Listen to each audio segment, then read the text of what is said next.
हरे कृष्णा कृष्ण कृष्ण हरे हरे, हरे राम राम राम हरे हरे। सभी का स्वागत है अंतर्राष्ट्रीय कृष्ण भावनामृत संघ इस्कॉन की ओर से।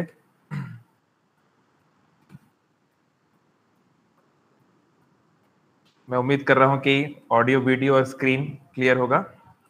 अगर कोई भी प्रॉब्लम हो, कुछ कहना हो तो चैट बॉक्स में बोल सकते हैं, हम उसको जरूर पढ़ेंगे। ओके, क्लियर है? क्यों? स्क्रीन, श्लोक, ओके। आइए शुरू करते हैं हम चैतन्य चरितामृत के ये सेक्शन स्कंद पुराण से। इससे आज हम लोग चर्चा करेंगे। बहुत ही important teaching. Day to day life में बहुत सारे विचित्र लोगों से हमें मिलना पड़ता है, तो कैसे इन लोगों से डील करें।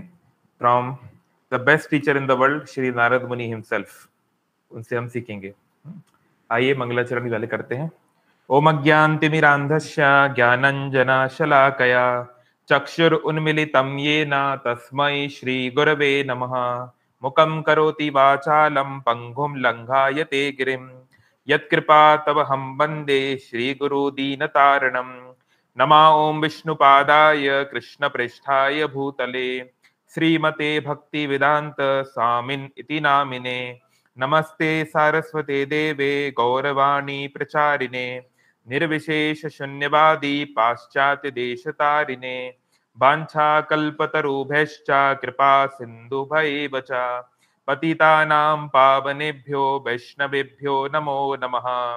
श्री कृष्ण चैतन्य प्रभु नित्यानंद, श्री अद्वैत गदाधर श्रीवासादि गौर भक्त वृंद।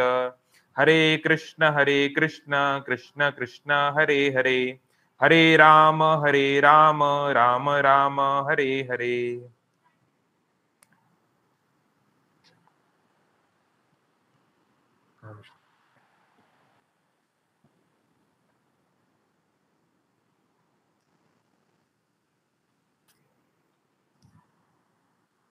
हरे कृष्ण। तो आज का हमारा विषय है how to deal with cruel people और सेल्फिश पीपल, है ना, जो बहुत ही मतलबी लोग हैं, बहुत ही अपने काम के लिए कुछ भी कर सकते हैं, या बहुत जिनका हृदय कठोर है, ऐसे लोगों से कैसे डील करें। ये वाला डोर क्लोज कर देना। ओके, तो हम पर्टिकुलर सेक्शन देखेंगे जो एक्चुअली स्कंद पुराण में है, जिसको चैतन्य चरितामृत में भी आता है। जब चैतन्य महाप्रभु सनातन गोस्वामी को वाराणसी में शिक्षा देते हैं, उसमें भी वो इसको नैरेट करते हैं, बट ओरिजिनली ये स्कंद पुराण का हिस्सा है ना। तो आइए शुरू करते हैं। अगर किसी को कुछ कमेंट करना है तो बीच में चैट बॉक्स में बोल सकते हैं, बहुत अर्जेंट हो तो ऑडियो से भी बोल सकते हैं। ठीक है, ये है चैतन्य चरितामृत मध्य लीला 24वां अध्याय, श्लोक नंबर 229 से आगे। जय जय श्री चैतन्य जय नित्यानंद, जय जय श्री चैतन्य जय नित्यानंद, जय द्वैत चंद्र जय गौर भक्त वृंद, जय द्वैत चंद्र जय गौर भक्त वृंद। श्री चैतन्य चरितामृत की जय, श्री स्कंद पुराण की जय। ओके, तो हम यहाँ से शुरू कर रहे हैं। एक भक्त व्याधरे कथा सुन सावधाने, या हईते हय सत्संग महिमार जाने। तो चैतन्य महाप्रभु कहते हैं सनातन गोस्वामी को कि मैं तुम्हें एक कथा बताऊंगा स्कंद पुराण से, जहां पर महत संग से क्या प्रभाव पड़ता है ये पता चलेगा। ओके, ये वाला स्क्रीन नहीं आ रहा है। ओके ठीक है, अभी श्लोक आ गया होगा। तो आपके स्क्रीन पर एक श्लोक है ना, अभी अगले श्लोक से आप पढ़ सकते हैं साथ में। तो चैतन्य महाप्रभु बोलते हैं कि मैं तुम्हें ये कथा बताऊंगा, पुरानी कथा, जिससे तुम्हें पता चलेगा कि कैसे इन लोगों से डील करना है, कैसे महान लोग इनसे डील करते हैं। एक दिने श्री नारद देखी नारायण, त्रिवेणी स्नान प्रयाग करीला गमन, है ना। ये बंगाली में है, पर आप काफी आसानी से समझ सकते हैं, बड़ी सिंपल ये जो है ट्रेडिशनल बंगाली, आजकल जो कोलकाता में बोलते हैं वो नहीं। तो ये संस्कृत से बहुत मैच मेल खाती है, इसलिए आसान है इसको ट्रांसलेट करना। तो एक दिन श्री नारद मुनि नारायण, भगवान नारायण का दर्शन किए वैकुंठ में, और फिर प्रयाग में, है ना, तो बीच में पहले इलाहाबाद कहलाया जा रहा था, बीच में अभी वापस प्रयागराज हो गया है। वहां पर वो स्नान करने गए त्रिवेणी में, जहाँ गंगा जमुना सरस्वती का संगम होता है। फिर क्या हुआ, वन पथे देखी मृगा आछे भूमि पड़ी, बाण विधा भग्न पड़ा कर धाड़ पड़ी। तो जब वन के पथ पे जा रहे थे, जंगल के मार्ग से जा रहे थे, तो उन्होंने क्या देखा कि रास्ते में एक हिरण पड़ा हुआ है। उस रास्ते पे एक हिरण है, एक डियर है जो पड़ा हुआ है, और उस हिरण को एक बाण लगा है, उसको एक एरो उसको लगा है। और उस बाण के लगने से कारण क्या हुआ हिरण के साथ, उसके जो पैर हैं वो टूट चुके हैं, और बहुत ज्यादा कष्ट में वो करहा रहा है, बहुत बहुत पीड़ा में है वो बेचारा जानवर, मूक प्राणी, वो हिरण। तो नारद मुनि इस चीज को देखते हैं। आर कर दूर एका देखे न सुकर, ताई छे विध भाग न पाड़ करे धड़ पड़। तो उस सुकर को, सुकर मतलब होता है सुअर, है ना, बोर, क्या बोलते हैं ओडिया में, घुसुरी। ओके, ठीक है, तो थोड़ा थोड़ा इमेजिन करते हुए चलो। तो पहले क्या देखा, एक हिरण बेचारा अधमरी हालत में, बहुत बुरी इसकी हालत है। फिर आगे गए तो नारद मुनि ने क्या देखा कि एक सूकर है, एक सुअर है, जिसको भी, उसको भी बाण लगा है, और उसके भी पैर टूट चुके हैं, और बेचारा वो भी बहुत दर्द में करा रहा है ना। तो बड़े आश्चर्य की बात है कि इतने सारे जानवर ऐसे कष्ट में क्यों हैं। आई छे एक शशाख देखे आर कट दूरे, जेवेर दुख देखी नारद व्याकुल अंतरे। तो और थोड़ा आगे गए तो उनको क्या दिखा, एक शशाक दिखा, है ना, जो रैबिट होता है, खरगोश, उसको बोलते हैं संस्कृत में, और क्लासिकल बंगाली में भी शशाक, है ना। ओडिया में क्या बोलते हैं खरगोश को, ठेकुआ। ओके, तो आप समझ गए ना। तो यू कैन कीप, अपने आप को विजुलाइज कर सकते हैं सीन को, है ना। तो और आगे जाके देखा कि क्या, पहले एक हिरण देखा, फिर एक सुअर देखा, और अब एक खरगोश को देखा। बड़ा प्यारा होता है खरगोश दिखने में। तो देखा कि बेचारा एक खरगोश है, वो भी उस प्रकार से कष्ट में है। तो ये सब जीवों का दुख देखकर नारद मुनि बड़े व्याकुल हो गए, बड़ा उनको हृदय में जो है, उनका हृदय अंतर्मन बहुत दुखी हो गया। तो देखिए, अगर हम भक्त हैं थोड़े बहुत भी, तो इसकी ये पहचान है, वैष्णव जन तो तेने कहिए जे पीड़ पराई जाने रे। वैष्णव उसको कहना चाहिए, विष्णु भक्त उसको कहना चाहिए। कृष्ण भक्त वो है जो दूसरे की पीड़ा को देखकर, जिसको पीड़ा हो, है ना, पर दुखे दुखी, दूसरे के दुख को जिसको देख के दुख हो, उसको वैष्णव बोलते हैं। ये वैष्णव का इंपॉर्टेंट ये है।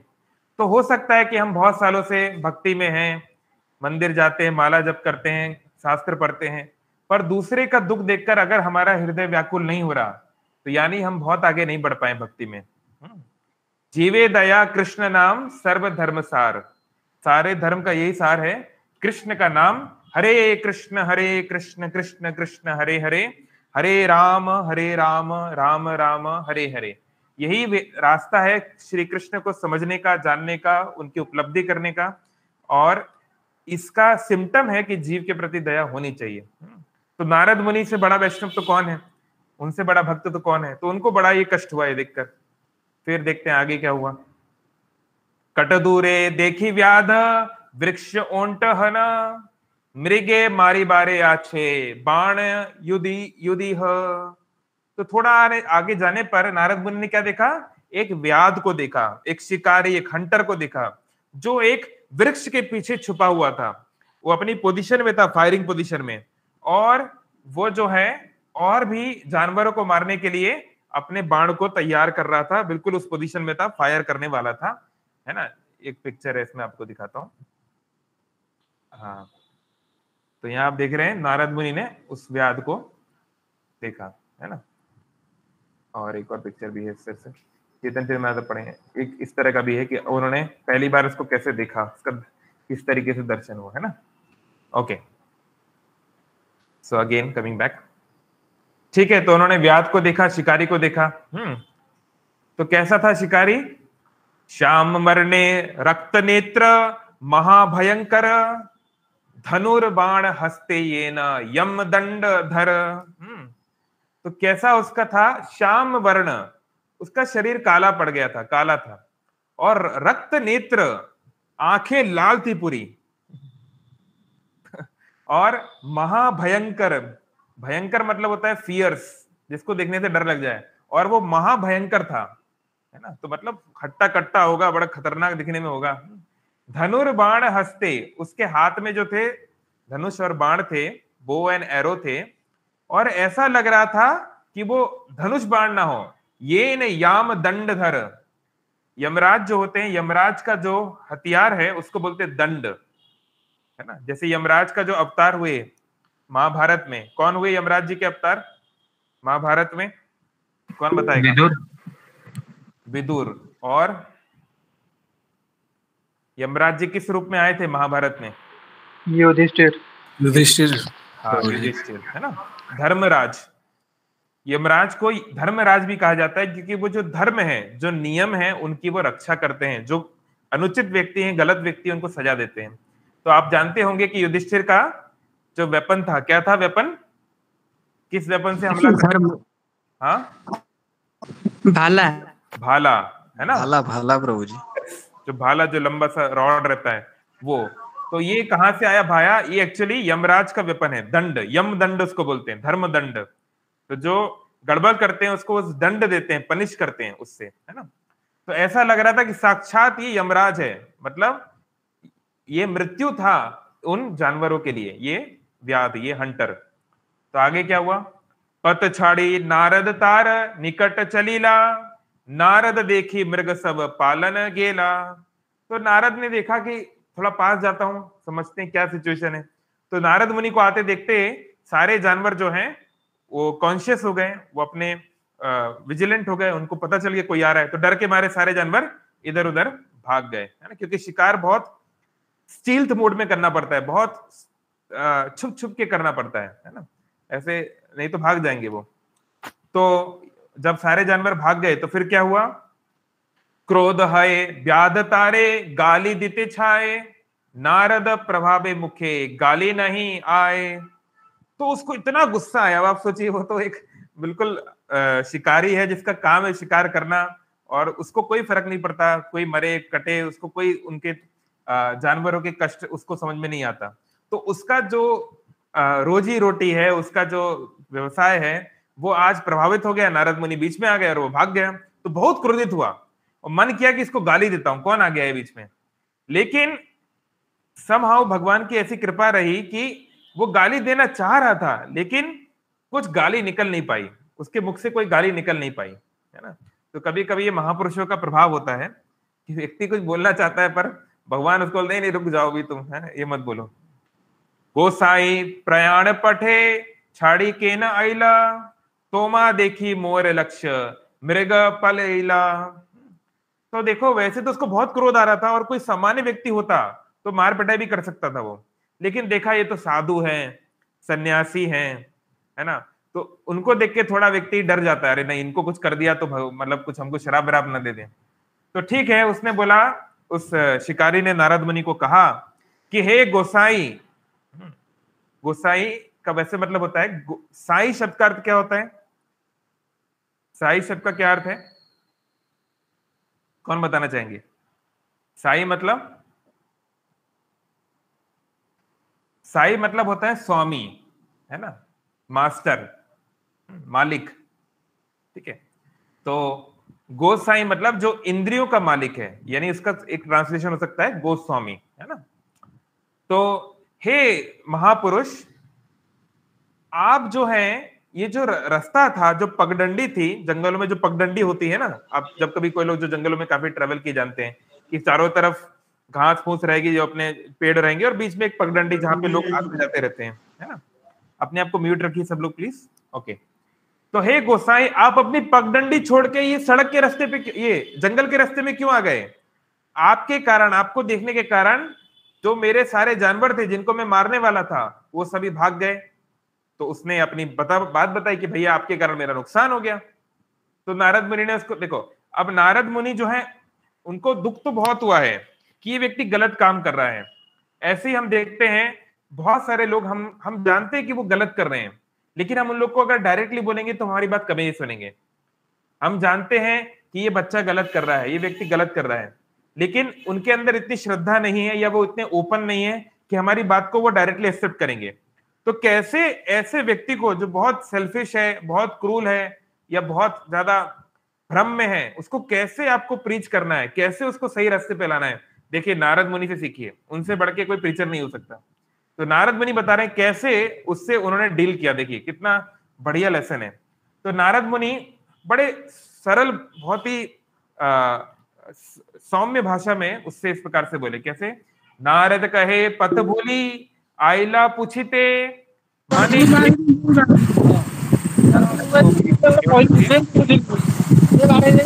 कर दो जो भी है। मने एक संशय है ताहा खांडते। म्यूट कर दो, कौन का है अनम्यूट, अपने आप को म्यूट रखिए सभी लोग प्लीज, नहीं मिल रहे हैं। ओके अभी म्यूट हो गया। तो नारद बोले कि भाई मैं गलती से अपना रास्ता भूल गया हूं और मैं तुमसे एक बहुत बड़ा संशय मेरे मन में आया है। हाँ मेरा तो म्यूट नहीं है ना? ओके मेरे मन में एक बहुत बड़ा संशय आया है और वो संशय को मैं समाप्त करने के लिए आया हूं। तो देखिए पहला लेसन क्या है, जब आपको किसी को प्रीच करना है, किसी के साथ कनेक्ट करना है, किसी को अपनी बात समझानी है, तो पहले उससे कुछ जिसको बोलते हैं what is it called actually, lift conversation और लिफ्ट टॉक बोलते हैं ना। मतलब आप एक लिफ्ट में जा रहे हैं, कॉर्पोरेट में से क्या बोलते हैं, something like lift conversation, something उसका एक नाम है।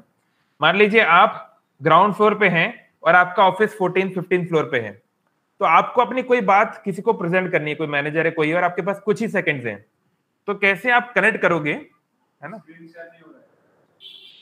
स्क्रीन शेयर नहीं हो रहा, ठीक है अभी करता हूं।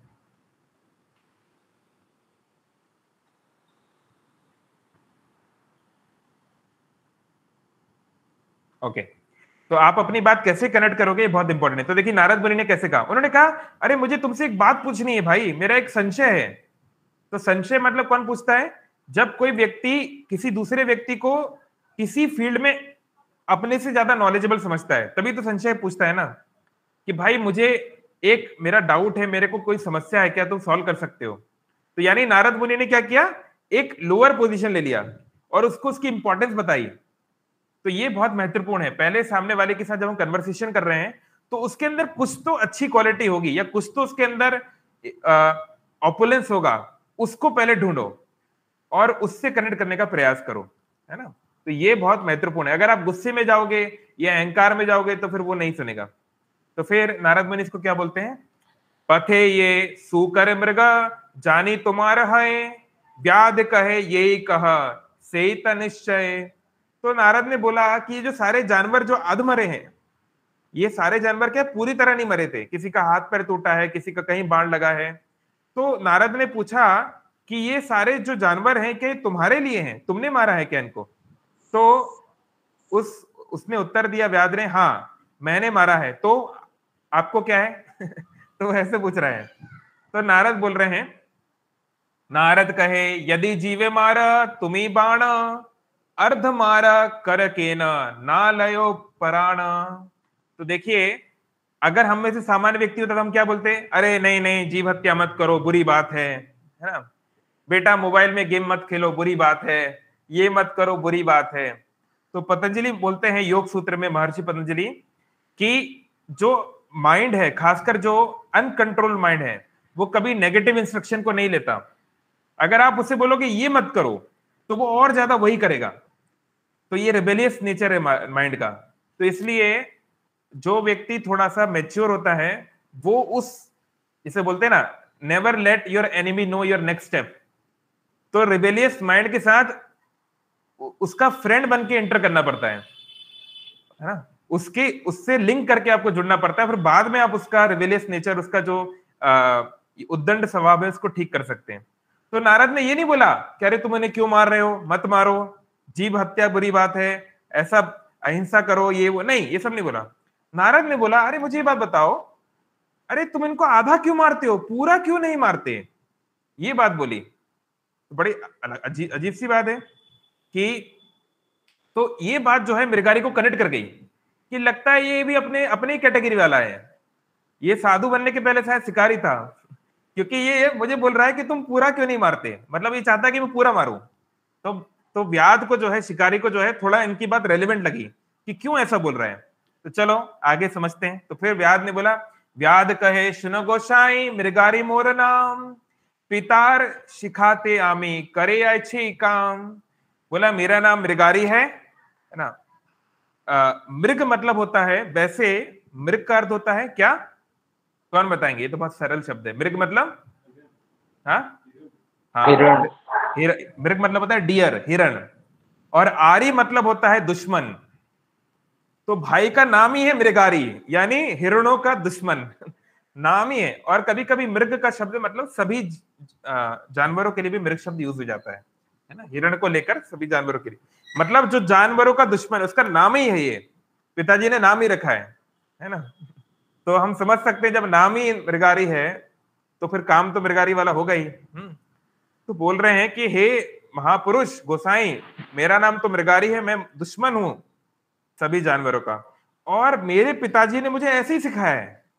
तो वो भी अपनी परंपरा बता रहा है कि ऐसे नहीं कि मैंने इसको इन्वेंट किया है, ये जानवरों को आधा मारना, उनको कष्ट देना, उनको दुख देना मेरे पिताजी ने मुझे सिखाया है, और मैं उसी हिसाब से उनको मारता हूं, है ना। तो वो अपना मतलब एक परंपरा भी दिखा रहा है, वेट दिखा रहा है कि भाई ये हमारे पुश्तैनी परंपरा है ना। तो ऐसा बहुत बार होता है, किसी को हम कोई अच्छी बात बताना चाहे, बोले नहीं हमारे पिताजी ऐसा करते थे, उनके पिताजी ऐसा करते थे, हमारे यहाँ यही परंपरा है, हम यही करेंगे।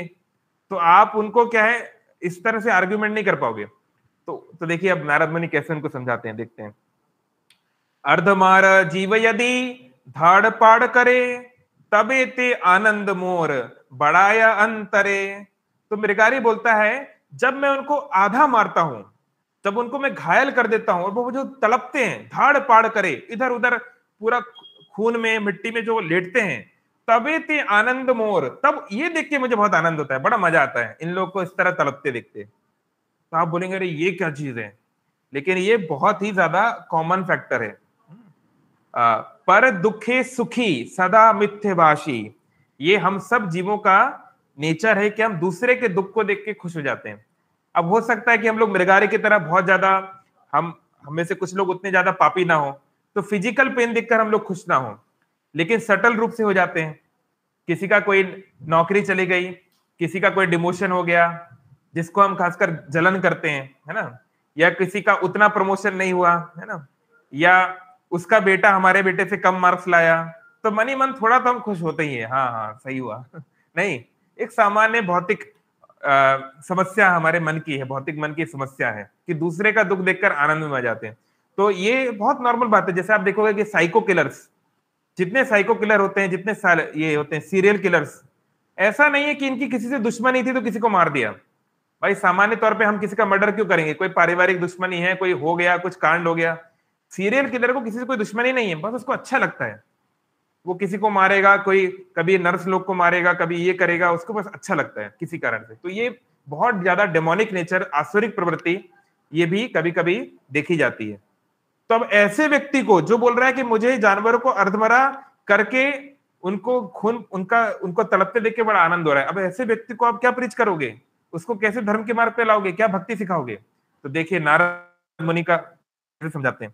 नारद कहे एक वस्तु मांगी तुम्हारे स्थाने, व्याध कहे मृगादि लह ये तुम्हार मने।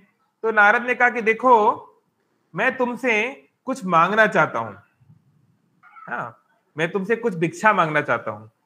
तो जैसे अगर आपके पास जो कुछ है और अगर लोग कोई आपसे भिक्षा मांगने आए तो आप सोचेंगे उनमें से कोई एक चीज मांगेगा। तो वो शिकारी, वो व्याध इतना मूर्ख है, वो सोच रहा है कि नारद मुझसे कुछ मांग रहे हैं, यानी उन्हें कोई जानवर की जरूरत होगी। तो व्याध बोलता है ठीक है, मेरे पास बहुत सारे जानवर हैं, बहुत सारे जानवरों की खाल है, आपको जो चाहिए ले जाइए, आपको शेर की खाल चाहिए वो ले जाइए, ये ले जाइए, इस प्रकार से। तो इस प्रकार से नारद ने उससे कन्वर्सेशन शुरू की। मृग चाल छाया यदि ऐसे मोर घरे, ये चाह तहा दिबा मृग व्याघ रंभरे। तो व्याध बोलता है अपनी क्योंकि अब वो थोड़ा बहुत नारद मुनि से जुड़ने लगा है, थोड़ा बहुत कनेक्ट कर पा रहा है, तो अपनी बातें बताना शुरू करता है। मेरे पास बहुत प्रकार के चर्म हैं, बहुत प्रकार के मेरे पास चमड़े हैं। अगर तुम्हें चाहिए तो मैं तुम्हें बाघ का चमड़ा दे सकता हूं, मैं तुम्हें हिरण का चमड़ा दे सकता हूं। और क्योंकि तुम तो गोसाई हो, तुम तो सन्यासी हो, तुमसे पैसा भी नहीं लूंगा, फ्री में दूंगा, है ना। तो ऐसा कभी कभी होता है। नहीं, नारद कहे यह आमी किछु नहीं चाहिए। नारद ने कहा नहीं, इन सब में से मुझे कुछ नहीं चाहिए। आर एक दान आमी मागी तोमा थाई, मैं तुमसे कुछ और दान मांगना चाहता हूं, तुम उसको मुझे दो। क्या है? काली हाइते तुमी जई मृगादि मारीब, प्रथमे मारीब अर्ध मारना करीब। तो अगर नारद मुनि डायरेक्टली मांग लेते कि भाई तुम ये काम छोड़ दो, गलत काम है, अब से सभी जानवरों को तुम मारना छोड़ दो, तो वो कभी नहीं मानेगा। तो इसलिए कई बार लोग पूछते हैं, ये क्वेश्चन भी करते हैं कि जैसे कुछ डिवोटीज जो हैं वो लोग डायरेक्टली आपको नहीं बताते कि भाई जैसे बहुत सारे हमारे डिवोटी हैं, गौर गोपाल प्रभु हैं, अन्य, तो कई बार लोग क्वेश्चन करते हैं, अरे वो तो सामान्य बताते हैं, मोरालिटी की बातें बताते हैं, वो डायरेक्ट कृष्ण भक्ति क्यों नहीं बताते। तो कभी कभी ये भी जरूरी है कि उस व्यक्ति से कैसे कनेक्ट करें, है ना, ब्रिज प्रीचिंग इसको बोलते हैं। तो ये भी इंपॉर्टेंट है।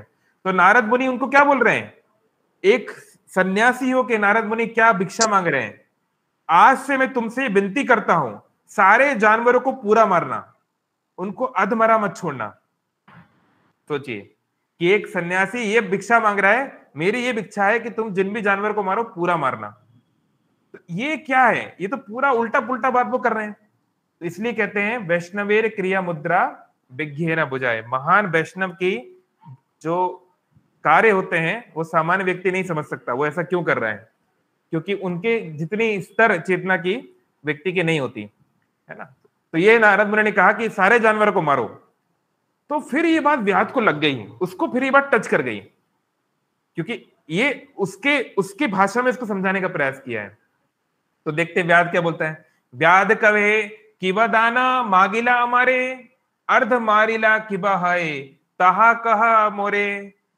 व्याध ने कहा कि ये तुम किस प्रकार का बात आप कर रहे हैं महाशन, जानवरों को आधा मारने में क्या प्रॉब्लम है, अब मुझे बताइए। तो अब देखिए क्या है, अब द्वार खुल गया, क्योंकि शिकारी को इतना नारद मुनि ने कनेक्ट कर लिया कि अब वो पूछ रहा है कि अच्छा आप चाहते हो मैं जानवरों को पूरा मारूं, क्यों, आधा मारने में क्या प्रॉब्लम है। तो अब जो है आप उनसे कनेक्ट कर सकते हैं। तो ये बहुत महत्वपूर्ण प्रीचिंग स्ट्रेटेजी, कनेक्टिंग स्ट्रेटेजी है कि कैसे लोगों से जुड़ना है। तो एक बार Srila Prabhupada ji I think Italy में थे या फ्रांस में, तो एक फॉर्मूला 1 ड्राइवर उनसे मिलने के लिए आए। फॉर्मूला 1 जो रेसिंग रेस होती है उसके ड्राइव उनके मिलने के लिए आए। तो सामान्य तौर पे हम क्या करते हैं, हम कोई भी आए उसको बस सीधा बताना शुरू करते हैं। जैसे कि हुआ एक बार, आप आर्नोल्ड को जानते हैं, फेमस एक्टर, उसका सरनेम बहुत कठिन है, मैं हमेशा भूल जाता हूँ उसको, what I mean, terminator movie के फेमस आर्नोल्ड, है ना। हाँ, जो आगे चल के गवर्नर भी बने थे सेजनगर। यस, वो जर्मन सरनेम में बड़ा मुश्किल है याद करना। तो आर्नोल्ड एक बार इस्कॉन मंदिर आए थे, मतलब ये रियल घटना में 1980s 70s के लास्ट में।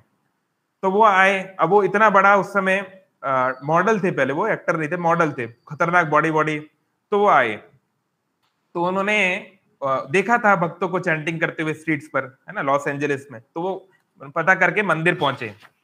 तो मंदिर आए तो उन्होंने दर्शन वगैरह किया, फिर वो किसी डिवोटी से वो बातचीत करने लगे कि आप लोग का क्या फिलॉसफी है, आप लोग क्या करते हैं, क्या आप भगवान को मानते हैं, किस तरीके से आप करते हैं, वो पूछ रहे थे। तो वहां पर जो डिवोटी थे वो भाई साहब जो है, उन्होंने कहा कि आज ही इसको सारा मैं घूट पिला दूंगा। तो वो चाहते थे कि आज ही इसको शुद्ध भक्त में बना दूंगा।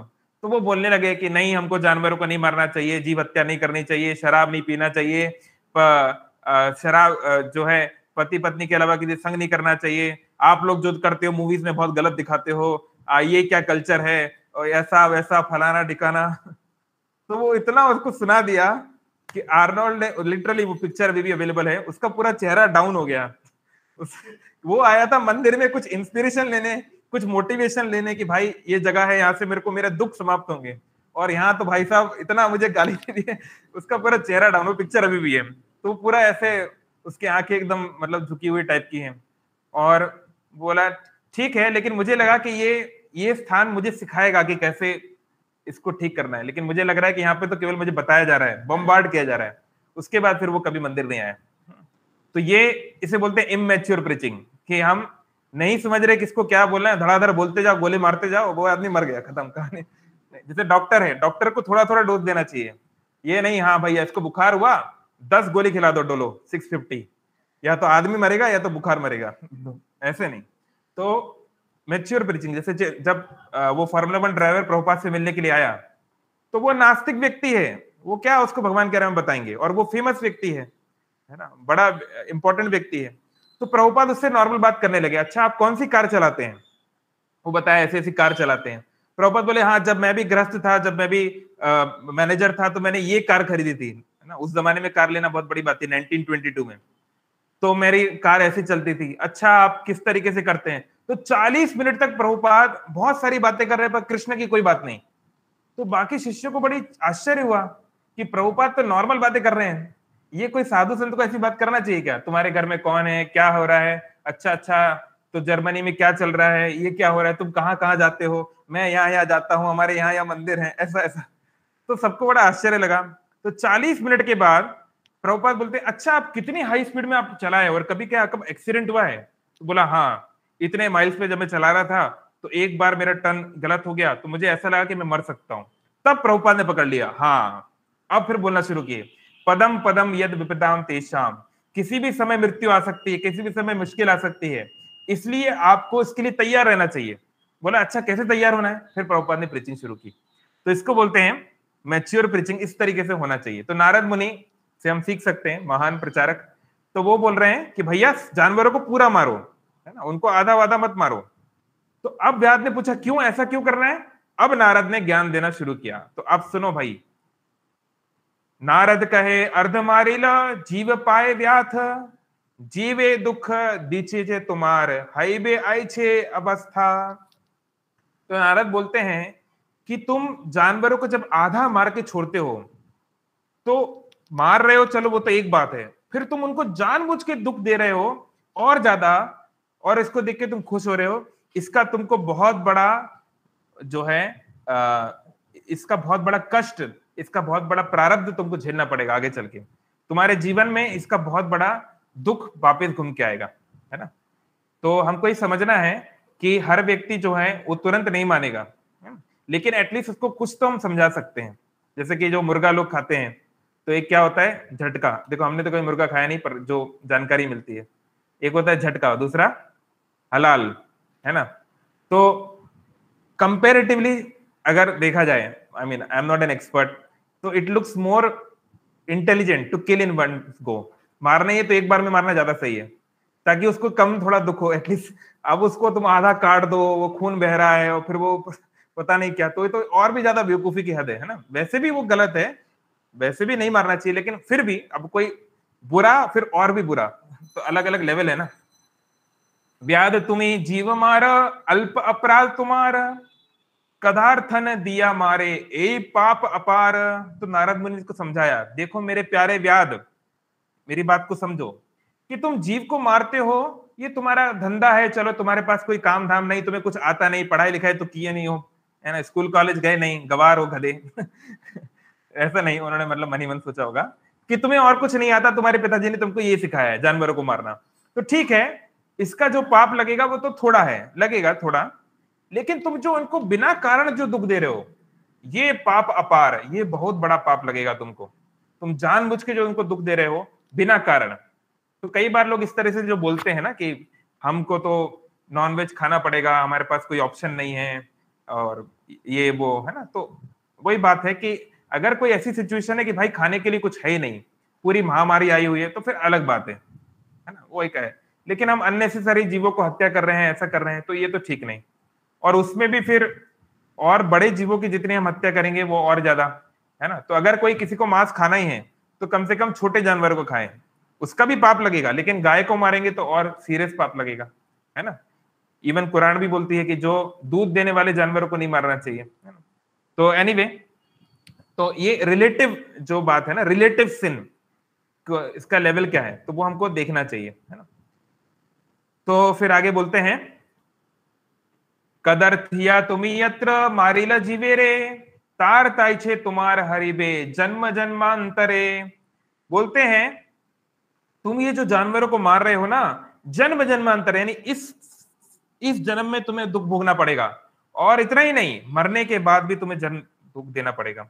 तो कई बार लोग बोलते हैं कि ठीक है, हम कुछ पाप वाप कर रहे हैं तो उसका हमको तुरंत मिलना चाहिए। जरूरी नहीं कि आपको ही मिले, आपके परिवार में किसी के साथ दुर्घटना हो सकती है, किसी की मृत्यु हो सकती है, किसी का कुछ प्रॉब्लम हो सकता है ना। तो आपसे संबंधित जो भी हैं उनको भी इसका फर्क पड़ सकता है ना, क्योंकि वो आपके ऊपर आपसे कुछ ले रहे हैं ना। जब हम किसी व्यक्ति से कुछ चीज लेते हैं तो उसका कर्म फल लेना पड़ता है ना। तो इसलिए पाप कर्म से थोड़ा डरना चाहिए अननेसेसरी पाप करना बेवकूफी है ना। आज नहीं तो कल, जैसे भारत का संविधान है, अगर भारत के संविधान को तोड़ेंगे, आज नहीं तो कल पुलिस पकड़े लेगी। और चलो यहाँ की पुलिस थोड़ा हो सकता है नाकाम हो जाए, पर कर्मणा देव नेत्रेणा, देवता लोग कभी नहीं छोड़ेंगे, वो पक्का पकड़ेंगे, है ना। इसलिए कम से कम जानबूझ के तो पाप नहीं करना चाहिए। जो गलती हो रही है वो अलग बात है, जानबूझ के करना है मतलब बहुत ही मूर्खता है ये। नारद संगे व्याधिर मना प्रश्न हैला, तार वाक्य सुनी मन भय उपजिला। तो जब नारद मुनि इस तरीके से समझाया तो उस व्याध के मन में भय आ गया कि अरे भैया जी, ये मैं क्या कर रहा हूं, आगे चल के मुझे पछताना ना पड़ जाए। व्याध कहे बाल्य हईते ए अमार कर्म, के मान तारिम मुनि पामार अधम। कि हे मुनि, मैं क्या करूं, बचपन से मैं यही काम कर रहा हूं, मुझे तो कोई और कुछ आता ही नहीं है। तो वो अब जो है थोड़ी अपने दिल की बात शेयर करना शुरू करा है। तो मैं इससे कैसे निकल सकता हूं, मैंने तो बहुत लोगों को मार दिया, बहुत मैंने पाप कर दिए, अब इसका मैं कैसे निवारण करूंगा। तो अब धीरे धीरे जो है वो अपना दिल की बात बता रहा है, ये बहुत जरूरी है। ददाती प्रति गृणाति गुह्यम आख्याति पृच्छति, भुंगते भोजते चेवा षड्विधम प्रीति लक्षणम। अच्छा, किसी का कमेंट आया है कि कलयुग में मानसिक पाप लगता है कि नहीं। अच्छी खबर, ब्रेकिंग न्यूज, कलयुग में मानसिक पाप नहीं लगता।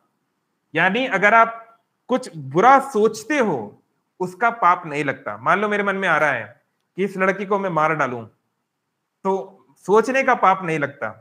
ये बहुत अच्छी खबर है, ब्रेकिंग न्यूज कलयुग में। सतयुग में सोचने का भी पाप लगता था। तो जो सतयुग में अगर आपका जन्म हुआ है, तो अगर आप गलत सोचेंगे तो भी आपको कुछ पाप लगेगा। ऑफ कोर्स एक्शन जितना नहीं, क्योंकि कलयुग में हम लोग इतने गिरे कि हमसे वो एक्सपेक्टेशन नहीं है। लेकिन अगर हमने इस अपनी कुविचारों को, गंदे विचारों को साफ नहीं किया, अगर हमने हरि नाम की शरण नहीं ली, अगर हमने भगवत गीता के ज्ञान को नहीं समझा, तो ये विचार इकट्ठे होते जाएंगे। तो थिंकिंग, फीलिंग, विलिंग, एक्शन, ये है 4 सिंक ऑर्डर। कोई विचार आता है, हम उसके बारे में महसूस करते हैं, उसको बार बार कंटेम्पलेट करते हैं, अलग अलग नजरिए से देखते हैं, फिर प्लान बनाना शुरू करते हैं, संकल्प लेते हैं ऐसे करूंगा, और फिर अगर हमने ये कर संकल्प ले लिया तो बहुत चांस है कि हम वो गलती कर बैठेंगे, है ना। तो अच्छी खबर यह है कि बुरे विचारों का कोई पाप नहीं लगता, लेकिन हमको उन विचारों को शुद्ध करना है। कैसे होगा? चेतो दर्पण मार्जनम। साइंस कहती है विचारों को क्लीन करने का कोई तरीका नहीं है, क्योंकि उनके पास नहीं है। लेकिन ये हरि नाम, हरे कृष्ण कृष्ण कृष्ण हरे हरे, हरे राम राम राम हरे हरे, जितना हम भगवान से जुड़ेंगे, भगवान के भक्तों से जुड़ेंगे, तो जैसे लोगों का हम संग करते हैं वैसी क्वालिटीज आ जाती हैं। तो भगवान और भगवान के भक्त, क्योंकि ऑल गुड है, वो आध्यात्मिक स्तर पे गुड है, इसलिए उनकी गुडनेस हमारे अंदर भी धीरे धीरे आ जाती है ना। इसका प्रूफ क्या है? जो लोग किए हैं संग, उनका लाइफ आप देखिए और आप खुद करके देखिए, ये उसका प्रूफ है ना। तो फिर इस प्रकार से धीरे धीरे व्याध ने समझा कि भाई क्या मैं गलती कर रहा था। ए पाप याए मोर केमाना उपाय, निस्तार करह मोरे पद तुम्हार पाए। तो धीरे धीरे व्यक्ति समझ गया कि भैया मैंने तो बहुत गलती की है, अब हे मुनिवर मुझे बताइए, मैं आपके चरणों की शरण ले रहा हूं कि मैं क्या कर सकता हूं, है ना। तो देखिए, एक बुद्धिमान टीचर को या गुरु को या माता पिता को समझना चाहिए कि व्यक्ति रेसिप्रोकेट करने के लिए, सुनने के लिए रेडी है कि नहीं। बहुत कुछ अर्जुन बोल रहा है गीता में पहले 2 चैप्टर में भगवान को, अरे ऐसा हो जाएगा, ये नारी, ये सब मर जाएंगे तो हमारे कुल का नाश हो जाएगा, नारियां विधवा हो जाएंगी, फिर उनके साथ कोई वर्ण शंकर पैदा होंगे, मैं अपने ही लोगों को कैसे मार दूं, फलाना ढिकाना, बहुत सारी चीजें बोली। 5 मुख्य कारण बोले कि मैं लड़ाई क्यों नहीं करूंगा। भगवान कृष्ण ने कोई उत्तर नहीं दिया, और चुपचाप सुनते रहे। आप बोलो बोलो बोलो, सब सुनते रहे। उसके बाद जब वो बेचारा पूरा जो है पूरा उसका होपलेस हो गया, हाँ, कि अब मेरे पास कुछ और है ही नहीं, है ना, तो जो श्लोक है, गांडीव श्रमसते हस्तात, मेरे हाथ से गांडीव निकल रहा है, मुझे कुछ समझ में नहीं आ रहा है, पूरा जो मोहित हो गया हूं, तो अब मैं आपकी शरण में आ रहा हूं, आप मुझे बताइए क्या। यश्रया निश्चितम ब्रूहि तन्मे शिष्यस्तेयम साधिमाम तम प्रपन्नम। हे कृष्ण, मैं तुम्हारा शिष्य बनता हूं, मुझे बताओ मेरे लिए क्या सही है। तब भगवान ने बोलना शुरू किया, अच्छा बेटा अब सुनो, है ना। तब भगवान ने हंसते हुए बोलना शुरू किया, और सारी गीता बोलने के बाद भी बोला आखिर में कि अर्जुन, तुम्हें ये समझ में आया, क्या मैं इसको दोबारा दोहराऊं या क्या तुम इसको पालन करोगे, पूछा भी, है ना, ऐसे नहीं कि फोर्स किया। तो फिर अर्जुन ने बोला, नहीं, करिष्ये वचनम तब नष्ट मोह स्मृतिर्लब्धा, मेरे सारे मोह मिट गए, अब जो आप बोलेंगे वही करूंगा, करिष्ये वचनम तब। अब कुछ और कंफ्यूजन नहीं है ना। तो ये हम देखते हैं गीता में भी। तो एनीवे, तो नारद ने इसी प्रकार से उनको समझाया, चिंता मत करो, जैसे भगवान ने गीता में बोला अर्जुन को, मां सुचा, डरो मत, मेरी बात मानो, मैं तुम्हारा अहम तम सर्व पापेभ्यो मोक्षिष्य, तुम्हारे सारे पाप को मैं देखूंगा, मेरी जिम्मेदारी। अब ऐसे ही नारद मुनि बोल रहे हैं, यदि धार अमार वचन तबे से करित पारी तुम्हारे मोचन, अगर तुम मेरी बात मानोगे मैं तुम्हारा मोचन करूंगा, मैं तुम्हारा मोक्ष दिलाऊं, मैं तुम्हें इससे सबसे बचाऊंगा, मेरी जिम्मेदारी, है ना। तो ये जिम्मेदारी लेना भी जरूरी है, केवल डायलॉग मारने से नहीं होगा। इसलिए जो दीक्षा गुरु होते हैं, है ना, जैसे इस्कॉन में या गौड़िया वैष्णव में, जब आप 16 माला जप करते हैं, 4 नियम पालन करते हैं कुछ वर्षों तक, तब आपकी दीक्षा होती है। तो जो दीक्षा गुरु है ना, वो आपके जितने पुराने जन्मों के पाप हैं सारे खुद पे ले लेते हैं। इसलिए गुरु बनना बहुत बड़ा रिस्की कार्य है। अगर व्यक्ति उस लेवल पे नहीं है तो उसका बहुत खतरनाक प्रभाव पड़ सकता है। इसलिए गुरु का जो ऋण है वो कोई चुका नहीं सकता, क्योंकि कोई और आपके पाप नहीं ले सकता है भगवान को छोड़ के। ना माता पिता, ना भाई बंधु, ना रिश्तेदार, कोई ये नहीं बोल सकता हाँ बेटा तुम्हारे सारे पाप मैं ले लूंगा। It doesn't work like this, क्योंकि उनकी अथॉरिटी नहीं है ना, है ना। जैसे मान लीजिए कोई पान वाला बोले, ठीक है तुमने बहुत अपराध किए, कोई बात नहीं, तुम्हारे सारी एफआईआर में कैंसिल करा दूंगा। अरे तुम हो कौन, तुम्हारी कौन बात मानेगा। कोई बड़े व्यक्ति बोले, कोई मोदी जी कोई व्यक्ति बोले तो शायद कुछ हो जाए, है ना। तो ऐसे ही इसलिए गुरु का जो है रोल बहुत ज्यादा होता है ना। चक्षुदान दिलो जय जन्मे जन्मे प्रभु से, इसलिए जन्म जन्म तक गुरु का ऋणी व्यक्ति है और उनकी सेवा करनी चाहिए, क्योंकि उन्होंने वो आपके पूरे पाप ग्रहण करते हैं। ये बहुत बड़ी जिम्मेदारी है। तो अगर हम किसी को हम सिखाना चाहते हैं, किसी को हम ज्ञान देना चाहते हैं, तो केवल ये नहीं ज्ञान झाड़ के आ गए। जैसे भारत में ये समस्या बहुत ज्यादा है, हर किसी को ज्ञान झाड़ना है। अरे तुमको क्या पता है, हम बताएंगे तुम्हें, है? नहीं, ज्ञान देने का मतलब है उस व्यक्ति की जिम्मेदारी लेना। आप उसके लिए कुछ करोगे भी कि केवल डायलॉग मार के चले जाओगे, उसकी कुछ हेल्प करोगे। तो नारद मुनि ने चिंता मत करो, सारी जिम्मेदारी मेरी, बस तुम मेरी बात मानो। तो बोला व्याध कहे यही कह सेते करीबा, बात ने कहा आप जो बोलोगे मैं करूंगा। नारद कहे धानुक भांग तबे से कही बा। तो अब देखो गुरु जो होता है वो हैवी होता है। गुरु हमेशा कभी कभी फिर धीरे धीरे जैसे वो देखते हैं कि भाई कितना तुम सरेंडर हो, तो अब नारद ने बहुत बड़ी डिमांड कर दी। नारद मुनि क्या बोल रहे हैं, धनुक भांगे, धनुष तोड़ दो तबे से कही बा। तो यहाँ धनुष क्या है आपको समझना है। क्या धनुष क्या दिखाता है, कोई बताना चाहेंगे अनम्यूट करके, बहुत देर से बोल रहा हूं मैं, आप में से कोई बताना चाहे। उस शिकारी को ये बोलना कि तुम अपना धनुष तोड़ दो, यानी इसका क्या मतलब है। ये उस शिकारी के लिए किस तरीके से, उसके लिए बहुत बड़ी बात है। कैसे, कोई बताना चाहेगा अनम्यूट करके, आप क्या समझे। गर्भ तोड़ दो, नहीं गर्भ वर्भ वाली बात नहीं हो, गर्भ तो ऑलरेडी तोड़ दिया है, वो तो चरणों पे गिरा हुआ है, वो तो ऑलरेडी गर्भ तोड़ दिया अपना। किसी शिकार करना छोड़ दो। अरे वो तो है, इसके पीछे की गहरी बात क्या है वो तो समझ में आ रहा है कि शिकार करना छोड़ या धनुष छोड़ दो, इसका क्या मतलब है। हिज आइडेंटिटी, हाँ आइडेंटिटी और उसका लाइवलीहुड। भाई अभी तक उसको और कुछ चीज नहीं आती, आप समझो। वो कोई ऐसा नहीं है, ऑक्सफोर्ड से पास नहीं है कि वो अगर शिकार छोड़ देगा तो कहीं और जॉब कर लेगा किसी आईटी कंपनी में, नहीं। उसको एक ही चीज आती है, धनुष बाण चलाना। उसके पास केवल एक ही साधन है अपने परिवार को चलाने का, वो है बाण, धनुष बाण। और नारद कह रहे हैं उसको छोड़ दो, उसको तोड़ दो। समझ रहे हैं। मान लीजिए आपके पास एक ऑटो है और आपके पास ऑटो के अलावा कुछ नहीं है, उससे आपका परिवार चलता है। तो नारद मुनि कह रहे हैं ऑटो जला दो। आपके पास एक लैपटॉप है जिससे आप काम करते हैं, वो बोल रहे हैं लैपटॉप फाड़ दो, फोड़ दो, तो आप क्या कर पाओगे? तो यहाँ पर वो परीक्षा ले रहे हैं, क्या ये सच में मेरी बात मानेगा, है ना? तो नारद में बोला सबसे पहले वो धनुष तोड़ो, फिर मैं तुम्हें बताऊंगा क्या करना है। तो यहाँ पे परीक्षा ले रहे हैं। अगर व्याध नहीं मानता, बोलते नहीं नहीं ये मैं नहीं कर पाऊंगा, तो फिर नारद मुनि ज्यादा ज्यादा डिटेल में बात नहीं बोलते, ठीक है फिर ऐसा ऐसा करो, फिर चलेगा, फिर वो ज्यादा उसमें इन्वॉल्व नहीं होते। तो जो जितना सुनता है उसको गुरु उतना ही बताते हैं, सबको एक बराबर नहीं बताते, है ना? तो ऐसे ही भगवान भी ऐसे ही है। भगवान जो है यम यम वापी स्मरणम भावम, जो जैसे जैसे भाव में मेरे पास आता है मैं वैसे ही बात करता हूँ, है ना? भगवान भी सबको ना गले लगाएंगे ना सबको मारेंगे, जिसका जैसा भावना है। तो व्याध कहे धनुक भांगिला वर्तिब किमाने, नारद कहे आमी अन्न दिवा प्रति दिने। तो व्याध ने एक बहुत इंपॉर्टेंट क्वेश्चन पूछा कि मालिक गुरुजी आप बोल रहे हो धनुष तोड़ दो तो मैं तोड़ दूंगा, लेकिन ये बताइए मेरा रोजी रोटी कैसे चलेगा? कैसे? बहुत इंपॉर्टेंट क्वेश्चन है, वो तो मैरिड व्यक्ति है, तो वो कैसे अपनी रोजी रोटी चलाएगा? बहुत महत्वपूर्ण क्वेश्चन है ना। तो नारद मुनि इनको अश्योर कर रहे हैं, आमी अन्न दिवा प्रतिदिन है, मैं खुद आके तुमको अन्न दूंगा, खाने का चीज रोज दूंगा, मैं तुमको बोल रहा हूं। तो ये नारद मुनि ने बोल दिया, लेकिन वो एक भी दिन आए नहीं देने के लिए। देखो कितना बड़ा धोखा। नारद मुनि क्या बोल रहे हैं, तुम ये धनुष तोड़ दो और मैं तुम्हें रोज खाना दूंगा, और इस दिन के बाद वो कभी एक भी दिन नहीं आए खाना देने के लिए। अभी आप आगे देखोगे। तो नारद मुनि ऐसा कैसे बोल सकते हैं? बताइए, कोई बताइए अनम्यूट करके, ये क्या बात हो गई? आपने बोल दिया कि मैं रोज अन्न देने आऊंगा, एक भी दिन आ पाए नहीं। किस आधार पे, किसके भरोसे आपने ये बोल दिया कि इसकी रोजी रोटी चलेगी, इसका घर चलेगा? किसके आधार पे आपने बोल दिया? किस आधार पे? अरे खेती उसके पास, सो रहे हो क्या क्लास में? अब वो केवल शिकारी है, उसको शिकार आता है, खेती बेती नहीं आती उसको। किस आधार पे उसने नारद मुनि ने बोल दिया कि तुम्हें रोज अन्न मिल जाएगा, टेंशन मत लो? कैसे? कौन देगा? वो तो बोल दिए मैं दूंगा, पर वो देने वाले वाले हैं नहीं उनके पास, वो तो दुनिया भर में घूमते रहते हैं, उनके पास कहाँ टाइम है इतना।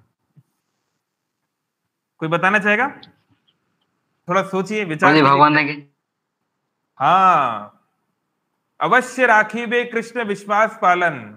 जब कोई भगवान के शरण में जाता है, कोई अपनी पाप प्रवृत्ति छोड़ के नए उसमें जाता है, तो भगवान डेफिनेटली उसको सपोर्ट करेंगे। ये भगवान का वचन है, करिश, उन्होंने बोला है ना गीता में, कौनते प्रतिजानी ही नामे भक्ता प्रणश्यति। कुंती पुत्र तुम घोषणा कर दो मेरे भक्त का विनाश नहीं होता। योगा क्षेम, वहां भी हम, मेरे भक्त के पास जो होता है उसकी मैं रक्षा करता हूं, और जो कमी होती है मैं उसको लाके देता हूं खुद पर्सनली, है ना? उड़ीसा में हुआ भी, हमारे जयदेव गोस्वामी, उनको पर्सनली लाके दिए कि नहीं भगवान, है ना? तो लेकिन इसका ये मतलब नहीं है कि भैया हम जो जॉब वॉब करते हैं सब छोड़ छाड़ दें और भगवान तो हमको लाके दे ही देंगे, नहीं।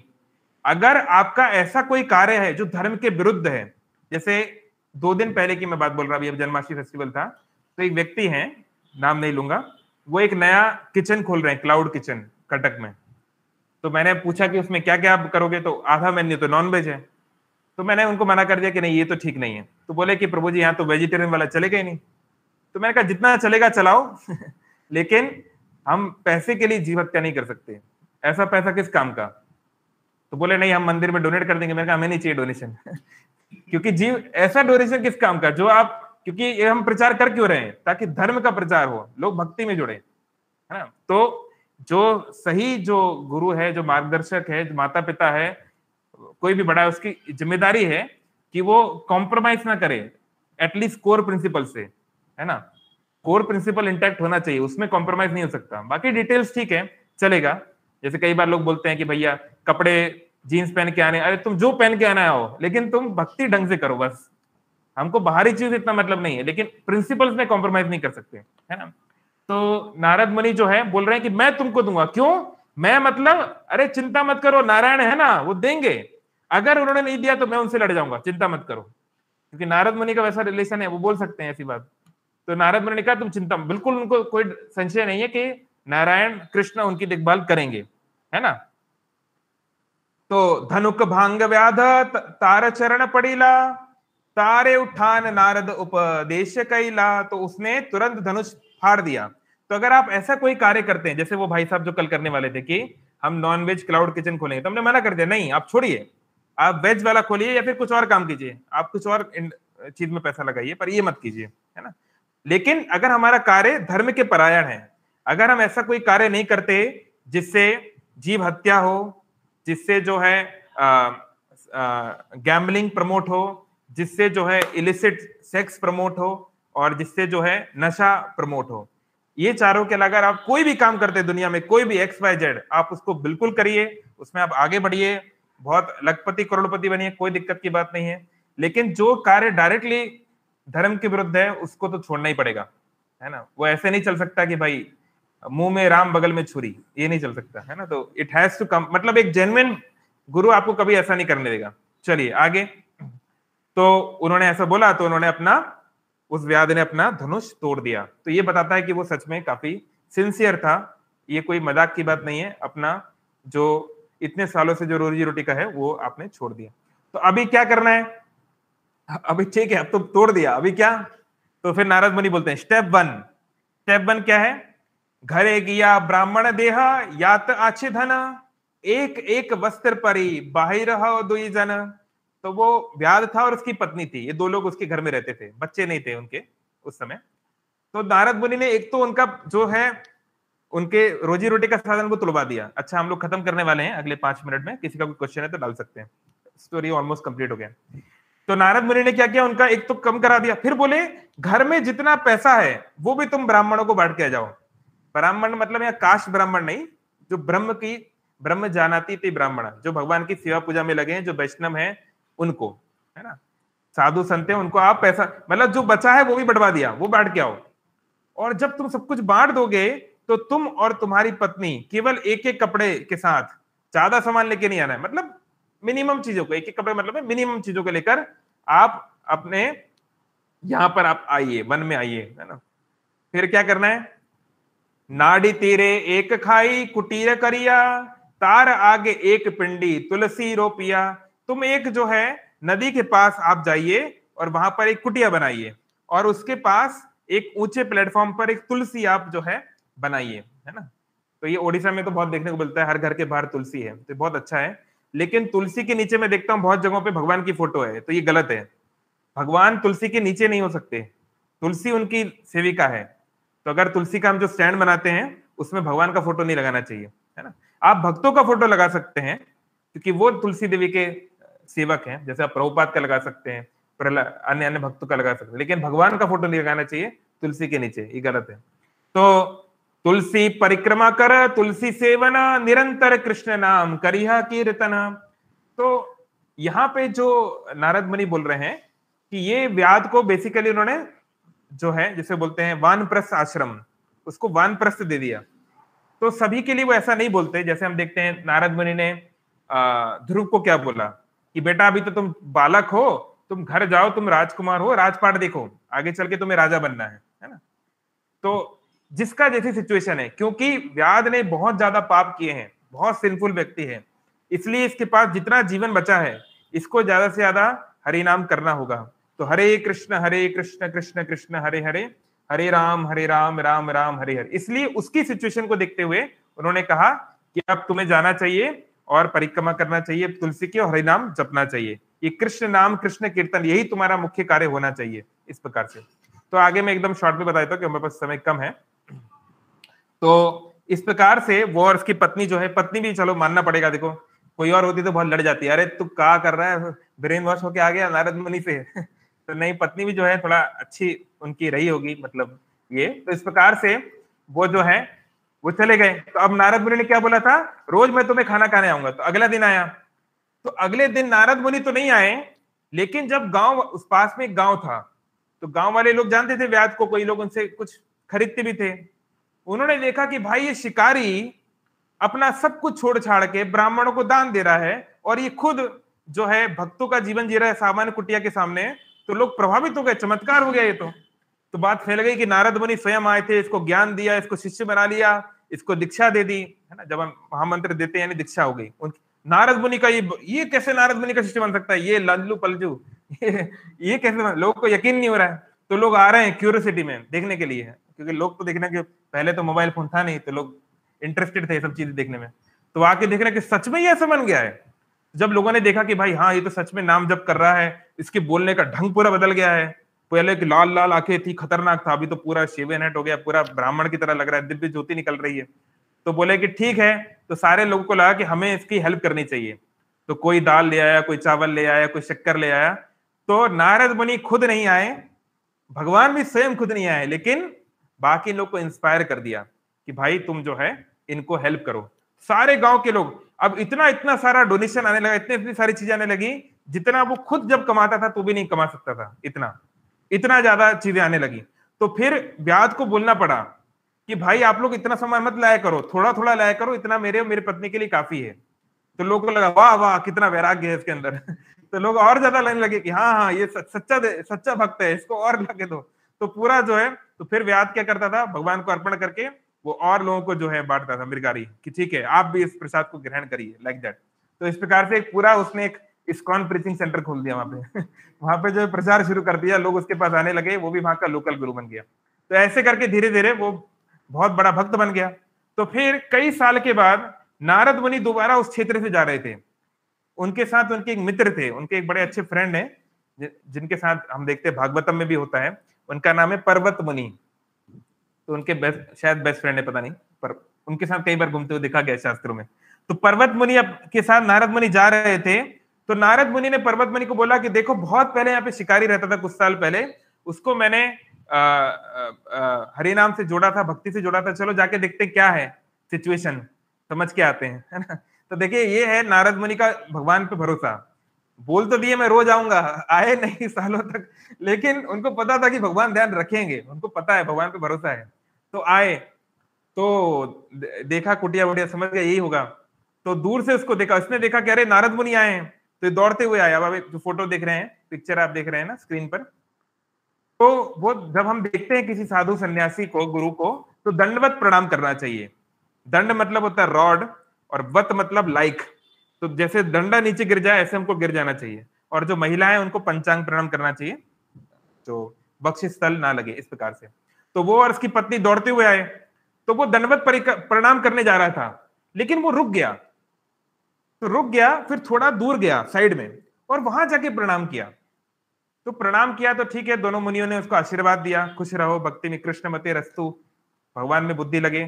फिर उनके जो मित्र हैं पर्वत मुनि, उन्होंने बोला अरे मृगारी ये बात बताओ, तुम तो यहाँ पे प्रणाम करने वाले थे, फिर वहां पे एकदम से रुक गए और दूर जाके प्रणाम कर रहे हो, ऐसा क्यों, क्या कारण है।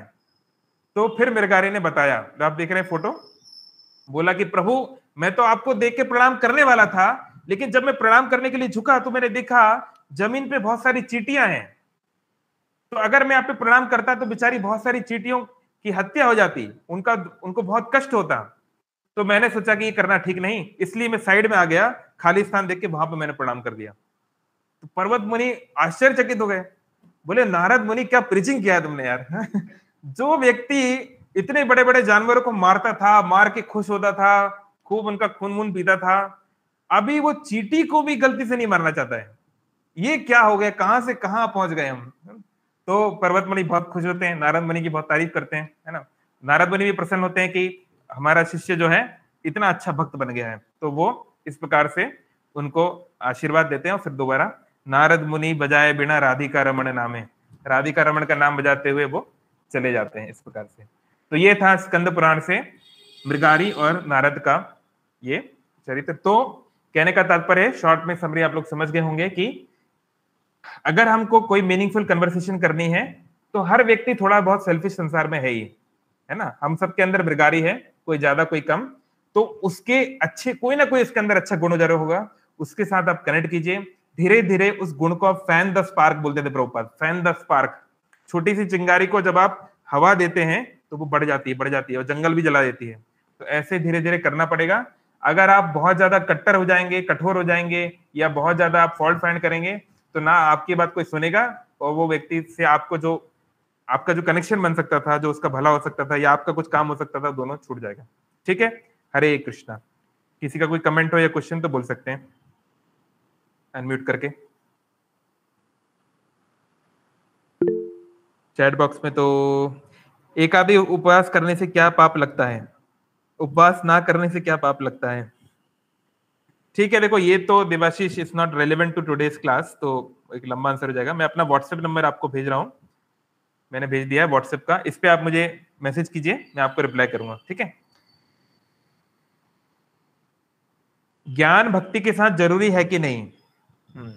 तो बोलते हैं वासुदेवे भगवती भक्ति योग प्रयोजिता जनति आसु वैराग्यम ज्ञानम च यद अहेतुकम। जो वासुदेव की भक्ति करता है शीघ्र ही ज्ञान और वैराग्य उसमें अपने आप आ जाता है। तो भक्ति देवी के दो पुत्र हैं जिसका नाम है ज्ञान और वैराग्य। जहां मां जाएगी बच्चों को जाना पड़ेगा, छोटे बच्चे हैं ना, तो भक्ति में ज्ञान ऑलरेडी इंक्लूडेड है। भक्ति को छोड़ के कोई अलग कोई ज्ञान वो यूजलेस है। मतलब कोई ऐसा कोई ज्ञान जो हमको बता रहा है कि भक्ति के अलावा भी कुछ हम कर सकते हैं भगवान को प्राप्त करने के लिए, वो केवल धोखा है। इसलिए भक्ति योग के अंदर ज्ञान योग, सांख्य योग, अष्टांग योग, कर्म योग, सारे योग ऑलरेडी होते हैं, है ना। तो और कुछ करने की ऐसे आवश्यकता नहीं है। सिमरन माता जी यस बोलिए, क्या प्रश्न है आपका? अनम्यूट करके बोल सकते हैं। हरे कृष्णा प्रभु जी, दंडवत प्रणाम। जी प्रणाम, बोलिए। प्रभु जी मेरा क्वेश्चन ये है कि अगर आपका कोई घर का कोई अपना ही प्रसादम मतलब ऑफर करने से कृष्ण जी को वो मना करे तो क्या करना चाहिए? मतलब वो बोले कि पहले मेरे को दे दो, बाद में इनको करते रहना, तो क्या करना कंडीशन में? अब वो डिपेंड करता है कि उस व्यक्ति की घर में कितनी चलती है। अगर वो घर का बॉस है, जैसे प्रभुपाद जी खुद, जो प्रभुपाद जी की जो छोटी बहन थी पिशिमा, तो प्रभुपाद और उनकी बहन दोनों जो हैं भक्ति सिद्धांत सरस्वती ठाकुर के दीक्षित भक्त थे, मतलब शिष्य थे, है ना। तो प्रभुपाद जी की बहन की जहां शादी हुई, अनफॉर्चुनेटली उनके जो पति थे वो नॉनवेज खाते थे, है ना। तो अब ये उस समय यंग है, यंग लड़की है, अब शादी हो गई, जो भी कारण से, जैसे भी गलती हो, जैसे भी अब हो गया विवाह। वैसे वो अच्छे थे, उनके अंदर कोई बुराई नहीं थी, सब उनको अच्छे से ध्यान रखते, लेकिन बस उनका आदत थी नॉनवेज वॉनवेज खाते थे थोड़ा बहुत, तो वो बोलते थे कि मेरे लिए बनाओ। तो अब ये है दीक्षित भक्त, 64 माला डेली करने वाली, अब वो उनके लिए नॉनवेज बनाए। तो वो गई प्रभुपाद के पास, भैया के पास, कि भैया क्या करूं? तो प्रभुपाद ने उनको समझाया कि देखो अभी और कोई चारा नहीं है, आपको उनके लिए बनाना होगा, आप उनके लिए सेपरेट बर्तन लीजिए और उनके लिए बनाइए और कृष्ण से प्रार्थना कीजिए, लेकिन आप रोज उनके लिए कुछ माला अलग से जप कीजिए और उनको आप प्रसाद खिलाइए थोड़ा थोड़ा, है ना, स्वीट प्रसाद। तो धीरे धीरे जरूर होगा। तो ऐसा हुआ भी, कुछ सालों के बाद धीरे धीरे उनका छूट गया और वो भी जो है इसमें लाइन में लग गए। तो कहने का तात्पर्य थोड़ा पेशेंस रखना पड़ता है। कभी कभी हमारे जीवन में जो लोग आते हैं, हमारे पूर्व कर्मों के कारण XYZ लोग हमारे साथ संबंधों में आ जाते हैं, तो उस व्यक्ति का हमारे घर में कितना प्रभाव है इस पर डिपेंड करता है। अगर वो बहुत इंपॉर्टेंट व्यक्ति है, उसकी नहीं सुनेंगे तो वो हो हल्ला मचा देंगे और बड़ी दिक्कत कर देंगे, तो ठीक है, फिलहाल के लिए उनकी बात मान लेना चाहिए। और भगवान बहुत दयालु है, वो आपकी बात समझेंगे। ब्रेक हो रही है, आवाज ब्रेक हो रही है, अभी आवाज आ रही है? हरे कृष्णा। तो अगर वो बहुत महत्वपूर्ण व्यक्ति हैं, जैसे घर के हेड हैं, तो फिर उनकी बात मान लेना चाहिए, ठीक है। लेकिन जब वो अच्छे मूड में हो तो थोड़ा उनको समझा सकते हैं कि एक्चुअली अगर आप मुझे 5 मिनट दें तो मैं थोड़ा सा भगवान को फटाफट ऑफर करके आपको दे दिया करूंगी, इसका ये लाभ है, भगवान का प्रसाद खाने से ये फायदा होता है। जब वो अच्छे मूड में हो तो कभी उनको बोल सकते हैं, उसी समय रिप्लाई मत कीजिए कि नहीं नहीं अभी तो, है ना। और अगर घर का कोई ऐसा व्यक्ति, बच्चा है जिसकी ज्यादा कुछ घर में चलती नहीं है, तो उसको हम समझा सकते हैं, अरे तुम कहा है, तुम ज्यादा क्यों ऐसे बोल रहे हो, थोड़ा रुक जाओ ना। तो डिपेंड करता है उस व्यक्ति की क्या पोजीशन है हाउस में, उस हिसाब से। प्रभु जी एक्चुअली बात ये है ना कि मैं बोलूं भी तो वो मानते नहीं, एक्चुअली मेरे पापा खुद हैं वो। हाँ तो ठीक है, अभी आप उनको वो जैसा बोल रहे हैं वैसा कर लीजिए और धीरे धीरे उनको कभी कभी मंदिर का प्रसाद खिलाइए, थोड़ा अच्छे से कभी बातचीत कीजिए। कभी अच्छे मूड में तो ऐसा बोल सकते हैं कि पापा अगर आप मुझे 2 मिनट का टाइम भी दें तो थोड़ा सा शायद धीरे धीरे समझे। बहुत बोलती हूँ प्रभु जी, हद से ज्यादा बोलती हूँ, बट अभी कृष्ण जी की कृपा से नॉनवेज वगैरह तो उनका छूट गया है बिल्कुल ही। बहुत अच्छा। ठीक है, एक्चुअली वो तो थोड़ा गुस्सा ज्यादा कर देते हैं कभी कभी, क्योंकि जब या फिर आप थोड़ा 5 मिनट पहले बनाना शुरू करिए, उनका जो टाइम है खाना खाने का उसके पहले आप प्रिपेयर कर लीजिए, आप थोड़ा सा एक्स्ट्रा एफर्ट लगाइए ना। उनको भूख बहुत लगती रहती है ना डायबिटिक होने की वजह से, तो वो आते हमें टाइमिंग नहीं पता होती उनकी, तो वो आते वो ले लेते हैं। कोई बात नहीं, तो अगर ऐसा हो तो मेरी बात सुनिए, अगर ऐसा हो तो तुरंत उसी समय मन ही मन भगवान को चिंतन कीजिए और नमो ब्रह्मणे देवाय जो आप जानते हैं, और 3 बार श्री विष्णु बोल के मन ही मन भगवान को ऑफर कर दीजिए, कोई बात नहीं, ठीक है? ठीक है, ये तो कर ही सकते हैं। Hare Krishna Prabhu ji. Okay, Hare Prabhuji, I Krishna. have a question here. बोलिए। Prabhuji, just like you gave the example of Murari, sometimes we see people commenting on sadhus that they are parasites. So how to refute this? हाँ, तो we have to make them understand the importance of sadhus, कि भाई साधु कर क्या रहे हैं समाज में। तो अगर कोई व्यक्ति में भी जनरली नहीं जानता है तो फिर उसको समझाना पड़ेगा कि देखो, साधु का काम है आध्यात्मिक ज्ञान को प्रचार करना, है ना। ज्ञान का इंपॉर्टेंस क्या है? अगर हम लोग स्पिरिचुअल नॉलेज नहीं रख रहे हैं तो हमारी सभ्यता कहाँ जा रही है? क्यों कोटा में इतने बच्चे सुसाइड कर रहे हैं? क्यों इतने भुवनेश्वर में इतने बच्चे ड्रग्स क्यों पी रहे हैं? तो अगर आप चाहते हैं कि हम लोग एक नैतिक जीवन जी सकें, हमारे क्राइम रेट्स कम रहे, हमारा मन प्रफुल्लित रहे, शांत रहे, तो ये आध्यात्मिक ज्ञान बहुत महत्वपूर्ण है। तो वो आध्यात्मिक टीचर तो कोई होना चाहिए ना, स्क्रिप्चर पढ़ने वाला। तो बस वो टीचिंग करते हैं, जैसे कि फिजिक्स के टीचर हैं, केमिस्ट्री के टीचर हैं, हिस्ट्री के टीचर हैं, ऐसे ही भगवत गीता का टीचर होना चाहिए। तो ये उनका काम है और वो फ्री में कर रहे हैं, पैसा भी नहीं ले रहे। तो अगर आप उनको कोई डोनेशन देना चाहते हो तो दो, नहीं देना है मत दो, कोई बात नहीं, वो तो कोई जबरदस्ती है नहीं, है ना। तो इस तरीके से आप थोड़ा समझा सकते हैं from knowledge point of view. Okay जी जी प्रभु। Okay, Hare Krishna. Anything else? All right, काफी टाइम हो गया, so will stop here. Hare Krishna Krishna Krishna Hare Hare, Hare Ram Ram Ram Hare Hare. Srila Prabhupada की